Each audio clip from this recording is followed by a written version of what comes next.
বিসমিল্লাহির রহমানির রহিম। প্রিয় ছাত্রছাত্রীরা, আশা করি ভালো আছেন। আমি আপনাদের জন্য বন্ড ভ্যালুয়েশন অফ বন্ডের পরবর্তী ক্লাস অর্থাৎ 13তম ক্লাস নিয়ে হাজির হয়েছি। ইতিমধ্যে আমি এটির উপর 12টি ক্লাস করেছি, ধারাবাহিক ক্লাস সবগুলা। আপনাদের যদি আমার যে ক্লাসটা হাতে পড়ে অবশ্যই 1 নম্বর ক্লাস থেকে আপনারা কাজ করবেন। আর এই অধ্যায়টা যারা এমবিএতে বিজনেস ফিনান্স অ্যাকাউন্টিং নিয়ে পড়তেছেন তাদের বিজনেস ফিনান্স বই রয়েছে। আর যারা বিবিএ অ্যাকাউন্টিং পড়তেছেন তাদের ফার্স্ট ইয়ারে প্রিন্সিপাল অফ ফাইন্যান্সে রয়েছে, এবং যারা ম্যানেজমেন্ট নিয়ে পড়তেছেন বিবিএ ম্যানেজমেন্ট সাবজেক্ট নিয়ে তাদেরও প্রিন্সিপাল অফ ফাইন্যান্স বইয়ে অধ্যায়টা রয়েছে। গুরুত্বপূর্ণ একটা অধ্যায়, সবসময় পরীক্ষাতে আসে। আজকে আমি একটা ইয়ার কোয়েশ্চেন করবো, গুরুত্বপূর্ণ ইয়ার কোয়েশ্চেন যেটা পরীক্ষাতে প্রায় সময় দেয়। এই অঙ্কটা আমি আসবো, এটা এমবিএতেও আসে, বিবিএতেও প্রায় সময় পরীক্ষার মধ্যে এই কোয়েশ্চেনটা দিয়ে থাকে। ন্যাশনাল ইউনিভার্সিটিতে বিভিন্ন সময় এটা আসছে, এবং এই একটা ইম্পর্টেন্ট একটা অঙ্ক, এবং এটাতে অনেক কিছু শিকার আছে যেটা হয় অন্য অঙ্কগুলোর মধ্যে ছিল না। তাহলে আমরা এটা শিখবো। আর এই অঙ্কটা যদি আমি করতে যাই, করার আগে আমি যে 1 নম্বর ক্লাসে আপনাদের সাথে আলোচনা করছিলাম বন্ড ইস্যু তিনভাবে করা যায়, মূল দামে, মানে মূল অ্যাট পার, সমমূল্যে বা প্রিমিয়ামে বা ডিসকাউন্টে।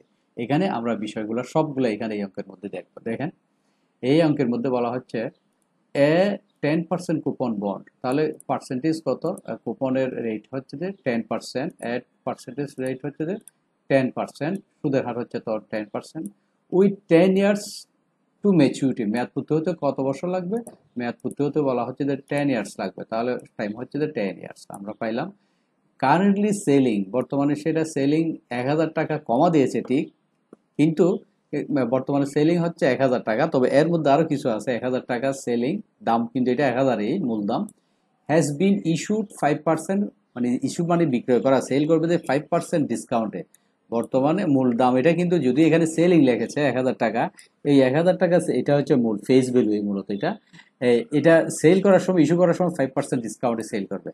মানে এই যে ইস্যু, ইস্যু মানে বিক্রয় করবে, মূল দাম 1000, আর সেলিং করার সময় 5% ডিসকাউন্ট, ডিসকাউন্ট মানে কম টাকা দিয়ে বিক্রি করবে। তাহলে 1000 টাকার যদি 5%, আমরা এখানে এই যে সেলস ভ্যালু যেটা বাইর করছি এটা যদি এখানে দেখি, সেলস ভ্যালুটা যদি আমরা আপনাদের দেখাই, এই সেলস ভ্যালু এসবির মান, এই যে face value minus discount, face value থেকে কি বাদ দিতে হবে?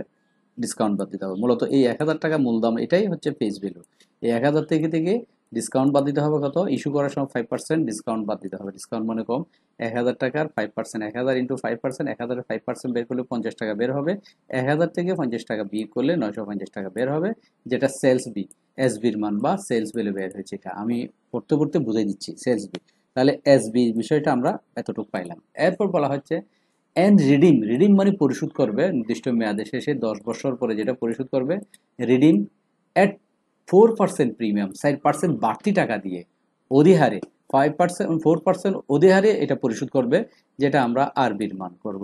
তাহলে এই যে আরবি, আরবি হচ্ছে face value plus premium. Face ভ্যালুর সাথে কি যোগ করতে হবে? প্রিমিয়াম যোগ করতে হবে। তাহলে আমরা দেখতেছি ফেস ভ্যালুর মান হচ্ছে যে 1000 টাকা, আর প্রিমিয়াম হচ্ছে 1000-এর উপর 4%, যেখানে এখানে যে প্রিমিয়াম 4%। 1000-এর 4% বের করলে কত বের হবে? 40 টাকা। 1000-এর সাথে 40 টাকা যোগ করলে 1040 টাকা। তাহলে আরবির মান 1040। মূলত আমাদের আরবির মান 1000 ছিল মূল দাম, কিন্তু এটা পরিশোধ করার সময় বলতেছে আরো 4% বাড়তি দিয়ে পরিশোধ হবে। রিডিম মানে পরিশোধ করা, আরবির মান, আরবির মান 4% প্লাস হয়ে পরিশোধ করবে। 1000 টাকা 4% হচ্ছে 40 টাকা, 1000-এর সাথে 40 যোগ করে 1040 টাকা আরবির মান পেয়ে গেলাম। তাহলে আমরা এখানে আরবি পাইলাম, এখানে এসবি পাইলাম। এতটুকু পর্যন্ত বর্ণনা করার পরে এরপর নতুন করে আছে if flotation cost is 3% of face value.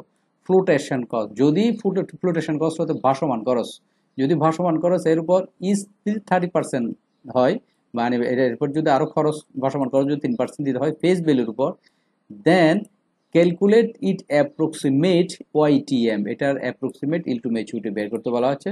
Flotation cost মূলত কোথা থেকে বাদ যায়? ফ্লোটেশন কস্ট মূলত সেল বেস ভ্যালু থেকে বাদ যায়, এসবির থেকে ফ্লোটেশন কস্ট বাদ দিতে হয়। সেই জন্য এসবি থেকে ফ্লোটেশন কস্ট বাদ দিলে এসবি মাইনাস এফসি, এসবি মানে সেল ভ্যালু, এফসি মানে ফ্লোটেশন কস্ট, এটা বাদ দিলে যে বিয়োগফল হবে সেটা এনএসবি। এনএসবি মানে কি? Net sales value. Net sales value বের করতে হবে। কখন বের করতে হবে? অঙ্কে যদি আপনারা এরকম ফ্লোটেশন কস্ট দেখেন, তখন সেল ভ্যালু থেকে ফ্লোটেশন কস্ট বাদ দিয়ে নেট সেলস ভ্যালু এটা বের করতে হবে, মনে রাখবেন। আর যদি ফ্লোটেশন কস্ট এটা না থাকতো, তখন আমরা এই সেলস ভ্যালু এটা দিয়ে কাজ করে ফেলতাম। আশা করি বুঝেছেন এটা। তাহলে এটা বের করতে গেলে কি করতে হবে, আমাদের এটা ফ্লোট কস্ট 3% ফেস ভ্যালুর উপর বের করতে হবে। ফেস ভ্যালু হচ্ছে 1000 টাকা, তাহলে 1000 টাকার 3%, 1000 টাকার 3% হচ্ছে 30 টাকা। আবার আমাদের সেল ভ্যালু ছিল আমাদের 950 টাকা, 950 থেকে 30 বাদ দিলে 920 টাকা এনএসবি। তাহলে এনএসবি পাইলাম, আরবি পাইলাম, আর এন এর মান হচ্ছে কত, 10 ইয়ার্স, ইয়ার হচ্ছে 10 ইয়ার্স, ইয়ারও পাইলাম। তারপর ইন্টারেস্ট বের হবে, মূলত আইএনটি বের হবে যে আমাদের ফেস ভ্যালু 1000 টাকার উপর, 1000 টাকার উপর 10%, ওইটার মানে শুরুতে আছে যে ইন্টারেস্ট 1000 টাকার 10% 100 টাকা।